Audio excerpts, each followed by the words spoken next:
ராஜஸ்தான் மாநிலத்தில் வரும் பிப்ரவரி 15ஆம் தேதி சூரிய சப்தமியை முன்னிட்டு அனைத்து பள்ளிகளையும் ஒருங்கிணைத்து பிரம்மாண்ட சூரிய நமஸ்காரம் நடத்த அம்மாநில அரசு திட்டமிட்டுள்ளது. ராஜஸ்தான் பள்ளி கல்வித்துறை அமைச்சர் மதன் திலாவரின் வழிகாட்டுதல் படி கல்வித்துறை இயக்குனர் ஆசிஷ் மோடி அனைத்து பள்ளிகளிலும் காலை கூட்டங்களில் சூரிய நமஸ்காரம் மேற்கொள்ள வலியுறுத்தியுள்ளார்.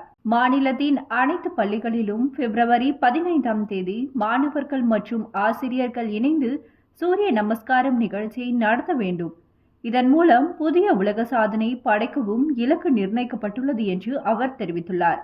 மேலும் ராஜஸ்தான் மாநிலம் முழுக்க அனைத்து பள்ளிகளிலும் மாணவர்கள், பெற்றோர்கள், ஆசிரியர்கள், கிராம மக்கள் ஆகியோரால் ஒரே நேரத்தில் செய்யப்படும் இந்த சூரிய நமஸ்காரம் நிகழ்ச்சியின் மூலம் உலக சாதனை படைக்க முடியும் என்று அவர் நம்பிக்கை தெரிவித்துள்ளார்.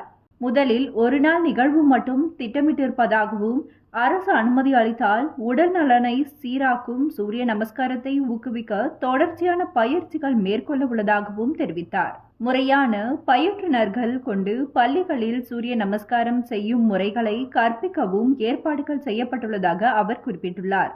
மதம் மற்றும் ஆன்மீக பின்னணிக்கு அப்பால் சூரிய நமஸ்காரம் என்பது உடல்நலன் சார்ந்த உலக அளவில் ஏற்றுக்கொள்ளப்பட்ட நடைமுறையாக உள்ளது. உலக சாதனைக்கான ராஜஸ்தானின் முயற்சி மூலம் சூரிய நமஸ்காரம் மற்றும் யோகா குறித்தான விழிப்புணர்வு அதிகமானோரை சென்று சேரும் எனவும் திட்டமிடப்பட்டுள்ளது.